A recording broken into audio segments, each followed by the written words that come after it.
Hello and welcome to Good Game, the show for gamers by gamers. I'm Bajo. And I'm Junglist. The tussle for next-gen console supremacy continues as both Xbox and PlayStation prepare to launch titles they both hope will land a king hit. Xbox with Fable 2, touted as the role-playing game even non-gamers will love. And the PS3 fights back with LittleBigPlanet, offering the world Sackboy and his immersive platforming gameplay. Interestingly, both these titles were due to be launched on the same day, but over the weekend, Sony has decided to pull every retail copy of LittleBigPlanet due to some of the game's lyrics, including phrases from the Quran. The game will now be delayed so as not to offend Muslims worldwide. Well, we may have to wait a little longer, but that won't stop us from reviewing it. Also, Fable 2 and LittleBigPlanet have a little connection as well, and more on that later in the show. In the next in our series on how to get a job in the games industry, we focus on programming. And we meet potentially Australia's most ardent game collector.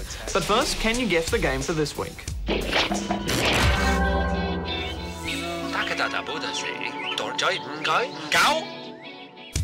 News time. Good game. Blizzard Entertainment have revealed that Starcraft 2 won't be just one game, it will be 3. The game developer will be splitting the game's single-player campaign into 3 separate games, one for each of the game's races. The first will be a game focusing on the Terran forces called Wings of Liberty, with a Zerg game called Heart of the Swarm, and a Protoss game called Legacy of the Void. Blizzard have said the decision was made to ensure each race receives the storylines that they deserve. Just to recap on our LittleBigPlanet news, the highly anticipated PlayStation 3 exclusive has been delayed just days before its intended release. The game's publisher, Sony Computer Entertainment, have issued a worldwide recall of the title in an effort to prevent offending Muslim gamers after they received a complaint from an Arabic-speaking beta tester who noticed that one of the game's music tracks contained excerpts from the Quran. The offending song is called Tarfa Niyang, and it was performed by world-renowned Malian kora player Toumani Diabate and the Symmetric Orchestra, who toured Australia earlier this year. The included quotes can be translated as, "Every soul shall have the taste of death, and all that is on earth will perish," 2 expressions that can apparently be found in the Muslim holy text. Good Game contacted a PlayStation Australia representative to confirm the reports and were told that all copies of the game have been recalled and that a new release date for LittleBigPlanet would be revealed soon. Halo creators Bungie Studios have recently revealed that they are working on an expansion pack for the third in their first-person shooting series. Halo 3 Recon is the name of the pack, and it will include a new single-player campaign and multiplayer options, and will not feature the Master Chief, but will instead star an all-new protagonist. Bungie have confirmed that the expansion will be completely standalone and will not require a copy of Halo 3 to play, although they have gone on the record to state that Halo 3 Recon will be the last Halo game the company will work on, but that it will not necessarily be the last Halo game in the series. The PS3 has had its share of potential system sellers. Heavenly Sword did well, Metal Gear Solid 4 did even better, but it still hasn't found its Halo or its Mario. Enter LittleBigPlanet, the adorable PS3 exclusive that took the term ragdoll literally. But there's even more here than meets the eye. As it happens, one of the key creatives on LittleBigPlanet, Alex Evans, used to work with legendary game developer Peter Molyneux, famous for Fable and Black and White. After leaving Molyneux's nest to create the company Media Molecule, it seemed everybody wanted a piece of LittleBigPlanet, but it was Sony that finally clenched the deal. Now it's mentor versus protege as the PS3 exclusive LittleBigPlanet goes up against the Xbox 360 exclusive Fable 2. After the dust settles, will the apprentice have become the master? And more importantly, has Sony finally found its poster boy? Let's find out.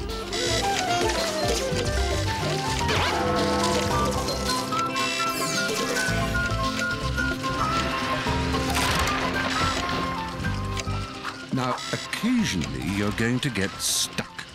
It's nothing to get upset about. Don't go hurling your controller at the cat, because it might throw something back and it'll only escalate and then... Oh. Just a few steps into the first level and the tone is already set with a fun narrator, fantastic world music, and a playful theme of toys, dolls, and decorations. Controls are simple. You can move, jump, and grab. Different materials react differently as well. You can use elastic platforms to jump higher, you can grab onto fluffy objects and move bits around to jump on top of them. Fun physics is at the core of LittleBigPlanet. There are 3 two-dimensional planes at work here. You'll often be required to jump into the background or the foreground, which makes for challenging platforming later on, but despite the nature of this, you never have a problem with the camera. 4-player co-op is supported, and some areas require more than one person to complete. You can grab each other, slap each other, or just hang on to a friend for dear life. Tilting the controller will tilt you in-game, and the D-pad will decide whether you're happy, sad, or grumpy. Costumes can be changed on the fly, and it's a great deal of fun just changing your clothes and emotions. You can even decorate the level as you go along with stickers and other things. Sometimes you'll come across bits of cardboard that you need to put a sticker on, and when it's done right, you're rewarded with objects in the game. But here's my beef. Often the sticker you're looking for is actually in the next level, so it forces you to replay the previous levels, and as good as the level design is and as much fun as they are, I just don't like being forced to replay a level. It may well have been necessary.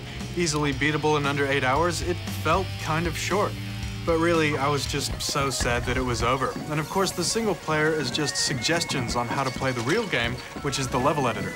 Open your tools bag, find the backgrounds page, and feast your eyes on the environments available. Everything you see in the game can be used in your levels, and even combined to make bigger and better things. The sky's the limit. Comprehensive tutorials do a great job of explaining this complicated feature. Still, there's a bit of a learning curve. Our first few attempts at a basketball court were time-consuming failures. Later attempts at a giant pinball machine, even worse. But the important thing is, actually making this stuff was great fun. And it'll be even more fun with a friend by your side, as the level editor supports co-op too. There are plans for an online level editor, but it hasn't been announced when it's coming out and whether it will cost anything. And there's plenty of things around LittleBigPlanet which like a quick tweak every now and again. I know I do. Any game that puts emphasis on the level editor gives power to the player, puts faith in the community, and is instantly better for it. With great tools like these, we could easily see the next user-generated phenomenon, just like Dota was born out of Warcraft 3. Whether or not you use these complex level editor tools is up to you. The important thing is, because it's all shared online, there will always be something to do in LittleBigPlanet. Final thoughts? Other than its length, LittleBigPlanet is everything we expected it to be. It's easily recommendable to everyone. Sony have said they'll be releasing extra downloadable content, both in the form of extra levels and extra objects for the level editor. And I'm gonna be all over those extra levels. I'm giving it 9 out of 10 rubber chicken. I think when a lot of people say that a game is suitable for all ages, they really mean it's suitable for kids, but adults can tolerate it. But here is a game which is truly enjoyable by everyone, and it's another great one where you can jump in for some co-op. I think the visual and audio design need another mention as well, Jung, because you can see a lot of care has gone into it. I'm giving it 9.5 out of 10 rubber chickens. Good game! Games don't make themselves. Someone has to take all those ones and zeros and turn them into something that's fun to play.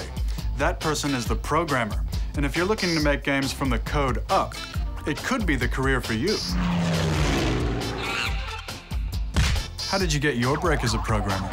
My entry to the industry was a little bit unconventional. I actually started as an artist, and I didn't have any formal training. I was just really interested. And so I actually created a folio and got a job in the industry as an artist. And then after a couple of years in the industry, I ended up becoming a programmer. I've wanted to be in the games industry since I was 14 years old. I, no jokes, called up a computer repair store and asked them what I needed to do to get into the industry at 14. And I think he jokingly said, learn assembly language. So I did. I wanted to get into the games industry and just didn't know how. So I looked around and I found the Academy of Interactive Entertainment, a game school. So I spent a year there, learnt my stuff and applied to Tantalus, and yeah, they accepted me. I actually started for a games company back in Adelaide called Ratbag Games, and I actually got my foot in the door as a network administrator. It wasn't at all what I wanted to do, but I saw that as an opportunity to, get in on the inside and work my way up from there. I built computer games as a hobby for many years, and I really got my start in the computer games industry by putting together a small demo which I sent off to a games company who liked what they saw and brought me in for an interview, and the rest, I guess, is history. What kind of person makes a good programmer? To be a good games programmer, you need a sense of wonder at how games are made, an inquiring mind, and you need to have a high level of proficiency in mathematics, physics, and also a sense of having an artistic flair. The qualities needed for a games programmer are basically the desire to solve problems, even in some ways more so than the ability to solve problems. It really requires a lot of tenacity. It helps if you think logically. It helps if you're good at puzzle solving. Persistence is also useful because sometimes you just hit roadblocks and you have to keep thinking of different ways to approach them. What kind of qualifications does a games programmer need? Most commonly, people have a university degree, a computer science degree, and they learn to program in C++ through that. I definitely recommend learning C++ as the most valuable thing an aspiring games programmer could do.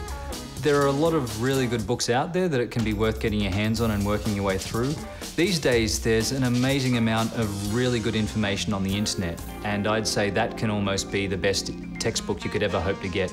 The skills acquired by doing a degree in games programming prepare students to enter the games industry. Generally speaking, most courses have a project component, and these projects usually consist of a fully fledged, robust working game, and so by the end of their degree they should have at least 5 or 6 good games that they can present to a potential employer. Is there any other advice you'd give to an aspiring programmer? A great way to get a look in as a graduate is to bring a demo, one that you've developed on your own time. Show that you can take an idea right from the start, from your idea all the way through to completion. As far as providing a good demo goes, my personal advice is to either make it something very ambitious that really shows what you want to achieve, or something that is really polished that shows a producer that you're capable of putting a product out on a shelf. The number one piece of advice I'd give to an aspiring games programmer is to set yourself a big goal and work towards it and do some hands-on stuff rather than waiting for a formal education to get you there. Actually get involved today. There's so many great resources on the web. There's a vibrant community of people interested in game development, so get on the web, get involved and actually work towards a goal. If you want to be a games programmer, just do it. It's easy to sit back and say, I don't have the skills, there's not enough places, it's too hard, I can't do it. Just do it. If you're not confident, do a course, just get yourself programming and apply. Good game. Well, it's been a long time coming. Let's take a look at some of the hardest games of all time. All right, well, let's think of some for each genre. What about FPS? Armed Assault was a killer for me. It's based on hardcore realism, which means lots of laying around in the grass for long periods of time, taking lots into account when doing a long-range snipe, and properly planning an entry and exit for each mission. One bullet in this game will kill you. Because of its realism, it was never really too popular with mainstream shooter fans, but it's a favorite of Army veterans and actually has a great community behind it. What about puzzle games? I've never actually met anyone who beat Myst without consulting the internet. Myst was a point-and-click adventure puzzler where you had to find your way off a small island. Scattered throughout the island were books that transported you to the different ages of the Myst universe. Each age had its own puzzles that combined to form a greater puzzle for the island, culminating in one last do-or-die moment where you could lose it all if you trusted the wrong person. I gotta agree with you, man. Myst was hardcore. Retro games? One thing I could never beat was Smash TV. Based on the Arnie movie Running Man, it pitted you against thousands of street thugs and robots as a part of a game show in the far-off futuristic age of 1999. Big money! Big prizes! I love it! If you could get to the end with all the secrets, you'd get into the Pleasure Dome. But out of the 4 levels, I never even got past the 3rd, Badge. Platform games. There was a great suggestion on the forums, Jung, from Lin Chao Louis, Cybon Action.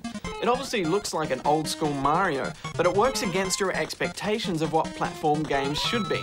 Enemies come out where power-ups should be, blocks jump out of reach, unexpected traps are rampant.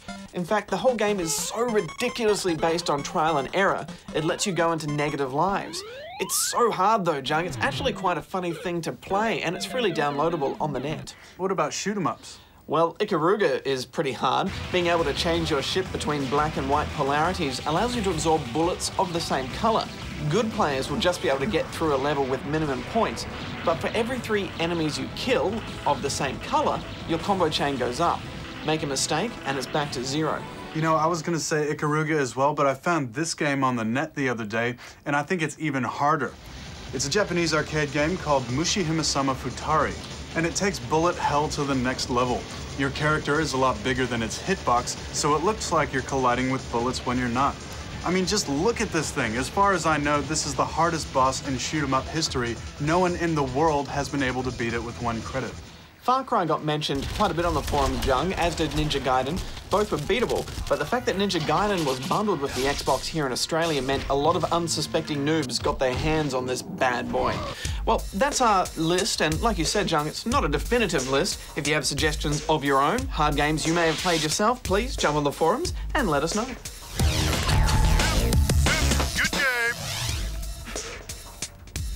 Now, we're quite proud of our little collection of game memorabilia, but we met one gamer, Kevin Chan, who puts ours to shame, big time.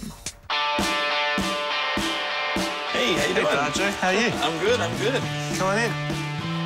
All right, so let's start off with the stuff that I'm playing at the moment. Not too big a collection, just my 360 stuff, PS3. This is the current gen collection. Yeah. Well, let's see what you got. At the moment, I'm playing actually Star Wars Force Unleashed. And actually getting a blast out of it. Yeah, like, it's a lot of really people have been telling me I'm gonna get sick of it soon, but at the moment, I'm loving it. Take me to the retro section. So over here, I kind of put out some of the older stuff, like some of the stuff that I've kind of gathered over the years. Unusual stuff might be the 3DO, which I don't see many of those. Yeah, not many, and it's not the original 3DO though. It's like the newer, the cheaper one. And it kind of led the way, I think, for when like the PS1 came out and it was CD based. A lot of people said the 3DO was in many ways more powerful than the PS1 too. But yeah. No, don't show that. Captain Planet. I don't want people to know I played that. Jeez. Did someone gave you this, right? You didn't Yeah, definitely. Yeah. No, I didn't buy that. I've seen the Resident Evil box, but I haven't seen this controller. May I pick it up? Yeah, of course. What's this? This is the Onimusha PS2 controller. So it's a sword-shaped controller that's got the DualShock sticks and DualShock buttons. So it's a full DualShock controller you can use for anything, but it's just shaped like a sword. So, and you can swing it to do attacks. Really? Yeah. So it's got motion sensor. Yeah, it's got motion sensor. Pre-Wii and in the old days. PS2, yeah? Yeah, for PS2. I guess I'm a bit of a musician. In the old days, we had Drum Mania and Guitar Freak. So, you know, like pre-Rock Band, you know, like 5-6 years ago, we already had the 2 guitars and the drum kit going at home here. You can see Guitar Hero is pretty much derived from that. It's pretty similar.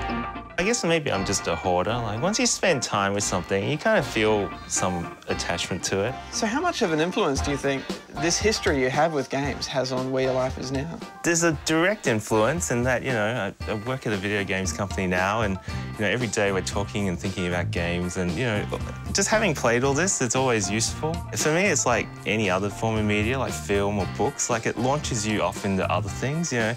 Like, as an example, like with Virtua Fighter, which I really like, you know, after getting obsessed with that for a while, I went out and learned Praying Mantis-style Kung Fu. Oh, really? Yeah. And then, you might need to use it. There's some pretty great stuff here. I don't know if I can walk away from this. I guess I never thought of it as a collecting hobby. Like, I just thought of myself as a game lover, you know. If I like a game, you buy it and then you play it, and I guess the hoarding is where it turns into a collection. And when I was pulling the stuff out yesterday, there was just stuff everywhere in the house, and I was just like, wow, it's not like there's a game room or something. It's actually just everywhere. It's just integrated into every part of my life. I'm like, you know, open any closet, there's a game T-shirt or a figure or something. I'm like, wow, yeah, I guess gaming's just in my blood now. It's kind of scary. I've never thought about, you know, oh, I'm going to sell this stuff or, you know, eBay it or whatever. And probably some of this stuff would be worth something on eBay, but it's just not about that. I guess I just want to hold on to it and kind of protect it so that, you know, people down the line, you know, go, oh, you know, do you have this game, whatever. I go, yeah, I do. And, you know, it's still around and, you know, it's available.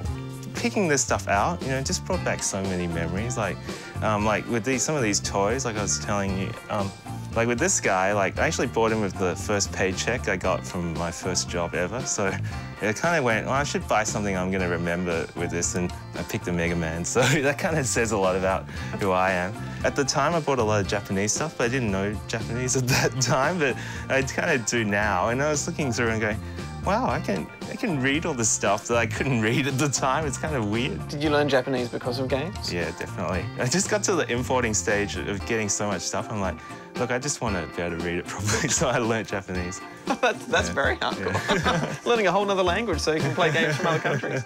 That's crazy. In a good way. Yeah. That's good to know. And you can see more of Kevin's collection in an extended version of that story on our website.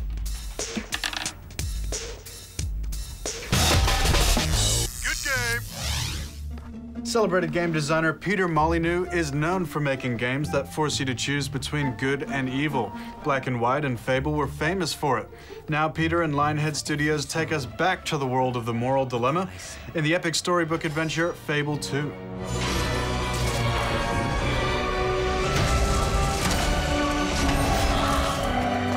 For every choice, a different destiny to vengeance. The world of Albion is set in ye olde times with glorious ye olde English accents and humour. You start life as a child and spend some time doing quests for people about town to get money to buy a magical music box. Straight away, you're forced to choose between a path of purity and wickedness until you're finally summoned to a castle by Lord Lucius, a man of some importance. Now, we're not giving much away when we say that very early on, something very bad happens to something you've already grown to love very much, which sets you on a course of revenge for the rest of the game. Many of the quests remind me of those old nursery rhymes and stories you were told as a kid, you know, they're kind of dark like that. And the choices you make in the game will actually not only have a physical representation on your character, like scars or glowing dark eyes if you're evil, but they'll also have a ripple effect within the community. If you choose the path of good, people will like you more and be more generous towards you. If you go down the evil path, people start to fear you and talk about the evil things that you've done, right down to specific quests that you've completed. Being evil can get you discounts in stores, but if you're too evil, they mark the price up, and it's hard to get people to like you or even stop running away from you. Jung, this ripple effect is where the game really shines, and it's ambitious design, and even though it gets a bit noisy now and then, it's wonderful seeing your story play out around you. It goes much deeper than that too when you start talking about reputation. But if you ever want to know how well you're doing, you can always pay a bard to sing of your travels. Hero found love, but it was all just pretend. And if he gets on your nerves, you can just dispatch with him. In fact, you can kill pretty much anything in the game that isn't a child or poultry, even your own wife or husband. There are dire consequences to going down the path of evil, though, and it's arguably more fun to play on the side of good and be the protector of the innocent. It's great that you're constantly forced to choose between good and evil, and those choices have real consequences. You can buy a house and start a family, but you better be tender to your partner or they'll leave you. And they get pretty cranky too if you're caught flirting with someone else or even marrying someone else. And a lot of love's gone into your dog's AI as well, which is actually based on the creature AI from Black and White. On the rare occasion that you have to leave him behind, you actually catch yourself missing him. And then when he comes back and you're reunited, you feel happy. Yes, and in the pre-release blurb for the game, a lot has been said about the dog and how attached you get to it. And I did, Jung. You know, it really is a gamer's best friend. And you and I have a lot of years of gaming under our belts, and I know when I play a game, I tend to be very cautious, and I say before entering rooms, you know, and explore all options. But when you see a newcomer play a game, or a child even, they tend to rush right through it and they don't think about these consequences, and I think there's a joy in that. And in a way, Fable 2 forces you to do this, so it's a game of letting go because you can't go back on your choices. It's also a game that has different levels of accessibility. You can beat most enemies just by mashing the X or Y button, and you can't die, you just get knocked out and lose experience. But you also have more advanced chain attacks and counters. Some abilities, such as Raise the Dead, are definitely a better magic to use for crowd control, but sometimes it's just plain fun to put away your time control and fireballs and just have a good old-fashioned sword fight. Josh Atkins, design director for Microsoft, spoke to us about how they balance commercial concerns with creativity on the game. I think you really do need to think about what mass audiences want. And in the case of Fable 2, that was certainly a goal from the get-go. How do we create an accessible, interesting, engaging game that anybody can play? And how do we honor our own artistic endeavors as well? In the case of Fable, it's been a combination of both, where our artistic endeavor was to create an accessible game. Another way this game helps newcomers to RPGs is the breadcrumb trail, which shows you the way you need to go. Now, a lot of hardcore RPG fans might think this is a bit of a nerfed way of questing, but we didn't mind it, and you can turn it off. I wouldn't recommend it though, as the map interface isn't very helpful. The D-pad is also used for emotes, but that isn't very helpful either. You find yourself selecting a dog emote when you really wanted a health potion. Online co-op is a big feature that won't be in the store-bought version of the game, but will be released as a patch soon after. You can enter a friend's world as a henchman, keeping your same abilities and weapon, but not your inventory. When you leave, you take all your XP and money with you to transfer to your own hero. What is coming on day one, though, is co-op on one screen with 2 controllers. It's not split screen, so it's kind of like a constant battle with the camera. Occasionally in cutscenes, it'll bug out and one person will be out of the combat or even outside of the room altogether. The camera does not go wide enough. We aren't playing the final build, so hopefully these bugs will get fixed before the release. Still, it's better than nothing, and if you can put up with the camera, it's well worth it. There's much more to see in Albion than we've talked about here, such as redecorating your house, pub games, augmenting weapons, dyeing clothes, trade and economy, but I think we should wrap it up, Badge. Fable 2 is a role-playing game for the masses, with enough layers for the hardcore to still have some fun with it. I enjoyed every minute of this game, Jung. I'm giving it 9.5 out of 10 rubber chickens. Yeah, I think, if you've never played an RPG before, this is a great one to start with. The branching conversations and the art design made it a winner in my books. I'm giving it 9 out of 10 rubber chickens. Good game. Well, no conclusive winner here today in the battle of the console exclusives. Jung, I think the only real winner is the gamer. Yeah, it's a bit of a shame about LittleBigPlanet, though, I remember they didn't remove the alien-infested cathedral from Resistance Fall of Man when that caused a bit of controversy. Maybe a bit of change of tack from Sony. But at least the games are great lately, and in the next month, a AAA title every week. Yeah, now all we need is 48 hours in every day so we can play them all. Moving on, did you guess the game for this week? It was Ragdoll Kung Fu, a quirky fighting game made entirely by Media Molecule co-founder Mark Healy, while he was working under Peter Molyneux at Lionhead Studios. It started out as a mod for Half-Life 2 and relied heavily on ragdoll physics to make a pair of string puppets punch and kick each other. Mark Healy was inspired to make Ragdoll Kung Fu after he and a couple of friends made a cheesy 70s-style Kung Fu movie in their spare time. You can even see some of the movie they made in the game. Next week, we look at the PC version of Far Cry 2 and all of its advanced AI and 360-degree combat. And Electronic Arts' foray into the survival horror genre with Dead Space. Badge gets a first play of Office Wars, the good game. And we question whether games are actually able to challenge your moral code. Here's this week's caption winners. Congratulations to you. Extended interviews, the Good Game podcast, and every show we've ever made is available from our website for download. Until next week, gamers, Junglist out. Bajo out.